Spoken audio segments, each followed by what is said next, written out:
Thank you for listening to the Business Blast podcast. So for all my listeners out there that have been wanting to do your own podcast, I'd like to introduce to you Anchor. Anchor is a one-stop shop for recording, hosting, distributing, and monetizing your podcast. So before I found Anchor, I had never actually done a podcast because all the research that I had gathered made it seem very complex. Then I found Anchor, and Anchor makes podcasting extremely simple. So if you want to do your own podcast, go to anchor.fm/start.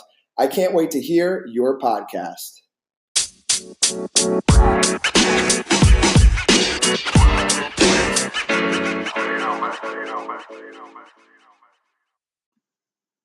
All right, everyone. Welcome back to another episode of the Business Blast podcast. I'm your host, Tyler Wagner. Today, I have introduction expert and lady badass founder Joanna Bloor on a mission to get people to talk about themselves in a new way. She asks if you have a great answer to the question, what do you do? So welcome to the show. Thank you for having me. Excited to be here. Of course. Grateful to have you on. So, Joanna, the first question we ask on this show is, what is the best story from your life that has an underlying valuable message? Sure. Well, like everybody, there are hundreds of stories, but the one that I think really sums up my story and what I'm doing now the best was from standing in line at a TED conference. What they don't tell you when you go to TED is, yes, you will get to hear lots of amazing speakers, but it's actually standing in line and getting to meet the other participants that's the exciting part. And 3 years ago, I was standing in line talking to a Microsoft executive about an idea that was ruminating in my head around why it was hard to get into the C-suite and how one got into the C-suite and how one made it to the TED stage and all of those sorts of questions. And I asked them what they were known for and ultimately how she answered the question, what do you do? And then, because we were having a fun conversation, was very rude and basically told the executive she was boring. And she had not a very boring job. She actually ran the marketing department around all of their augmented reality products.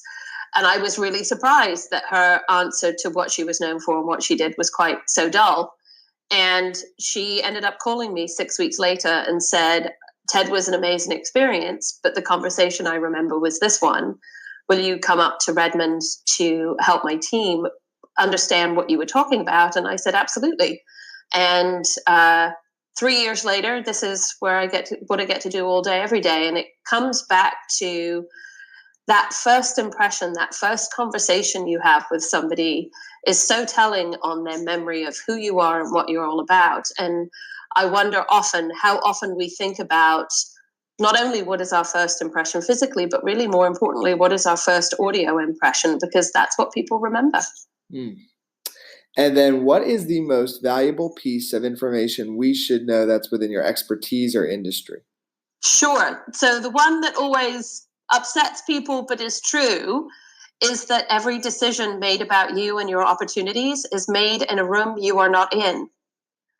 The decisions about whether you get a project, a promotion, the job, a date, whatever, somebody else has decided and comes back to you and says, do you want? Now, yes, you get to make a decision then, but it's that other room that people are making decisions about you. And that then makes me ask is, one, if you want to be given the job, the project, the promotion, are you part of the consideration set? And then more importantly, if you are, what are they saying about you? And is there somebody in that room who is talking about why you are valuable to the project, the promotion, to whatever it is somebody there talking for you and making sure that the conversation about you is the one that you want. That's big. I really appreciate that. That's really good advice right there. And just like to know that that is what's happening, I think is really big. So I'm really glad our audience gets to hear that. Thanks. So it could tie in, but our next one is what is your best piece of overall business advice? So not necessarily industry specific. Sure. Well, it's tied to both, because at the end of the day, when somebody says, what do you do? Of course, I have actually a fairly interesting answer to that. But if you were going to say, what profession am I in? I'm in what I call product marketing for human beings. I believe really strongly that we buy the person who is representing a company as much as we do their products and services. And I think even more so today than we ever have in the past. And so if that's true, and you are building a business or even not even necessarily the face of a business, who you are and how you represent yourself can make a huge difference on the success of your business. And while I've said you probably, 10 times in that last sentence, the really hard piece of that idea, like your products, is while it's about you, it's not about you. It's actually about how people react to you. Because if you think about the last time you met somebody and you went, oh my God, they're amazing, what are they all about, and wanted to learn more, it's because of your reaction to them. And so thinking about how you present yourself and how you present yourself within the context of your company and why people would want to connect with you as well as your products, I think actually makes a huge difference into your business success. And I look at executives that I admire today, and you look at ones who are actually quite famous for it. And you think about, Richard Branson and, Steve Jobs when he was still alive. I mean, he still has impact. Some leaders that we all admire and go, yeah, that's somebody who I'd want to follow. It's all about who they are as much as their products. Mm. And then if you could give your younger self one piece of advice, what would that be? Oh, this is a brutal one, and I'm going to out myself. Take time for my health. I get very excited about the stuff I'm doing, and I deprioritize my health. And, I think this one has been said multiple times, but taking time to take care of you. I say always, pay you both financially and physically at the same time, and then you can function better for other people. And then kind of going a little bit down a different path here. In your opinion, what is the key to happiness? Well, so I believe quite strongly that happiness is a choice. You have to choose to look at an opportunity or an experience or something that's happened to you and say, where am I going to find the happiness in this? It doesn't get it handed to you on a plate. Taking both bad experiences and good experiences and say, like, what am I going to hold in a happy space is, I think, the key to keeping that going. And once you make it a choice, it becomes a habit. And then you run around the world going, things are great. And then what is the best book that you've read, and what was the number one thing you learned from that?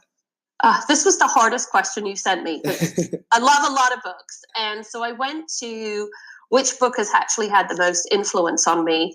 And it was a book I read when I was 12 years old. So if any of your listeners have 12-year-old girls, it could be good for boys too, but it certainly impacted me. But it's a book called Clever Lazy by an author called Joan Bodger. You can still find it on Amazon, although I think it's hard to find.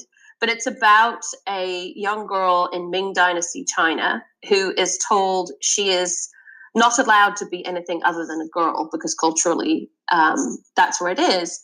But her parents, who were farmers, wanted her to have a better life, and so taught her that play was important.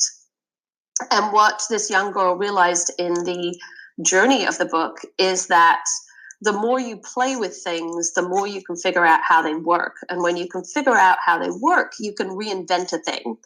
And the character ends up becoming an inventor and invents the vacuum cleaner and fireworks and all sorts of other cool things and has all sorts of adventures with this. But as a 12-year-old girl, I realized that learning about stuff meant that I could figure out how to use it the way I wanted to. And if I could do that, I could figure out an easier way of doing things. And I too could be both clever and lazy at the same time, because it meant I had more time for fun playthings. And I do that today, even within my work, looking at how do we make this easier for us so we have more time to do the fun things. And then what is your favorite quote and why? So it's one of my own, I will admit.